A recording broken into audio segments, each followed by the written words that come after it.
Share બજારમાં ભૂકંપ કે જેકપોટ? ઊભા રહો. જો તમે શેર બજારમાં એક પણ રૂપિયો રોક્યો છે તો આ 7 દિવસ તમારી કિસ્મત બદલી નાખશે. શું તમે તૈયાર છો આ રવિવારના ઘટાડા માટે?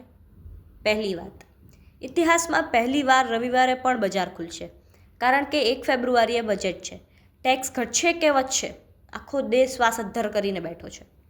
બીજી તરફ અમેરિકામાં વ્યાજદરોની બેઠક અને ગગડતો રૂપિયો.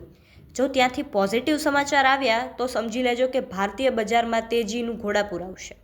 અને હા, ટાટા, મારુતિ જેવી 500 મોટી કંપનીઓના રિઝલ્ટ અને ગાડીઓના વેચાણના આંકડા પણ આ જ અઠવાડિયે આવવાના છે. ગયા અઠવાડિયે બજાર 2000 પોઈન્ટથી તૂટ્યું હતું, પણ શું આ રવિવારનું બજેટ રોકાણકારોને માલામાલ કરશે કે પછી વિદેશી રોકાણકારો બધું ધોઈ નાખશે? અસલી ખેલ તો સોમવારે સવારે જ ખબર પડશે. તમને શું લાગે છે, આ બજેટ પછી માર્કેટ ઉપર જશે કે નીચે? જલ્દી કમેન્ટમાં જણાવો અને આ વિડીયો તમારા દરેક રોકાણકાર મિત્રને અત્યારે જ શેર કરી દો.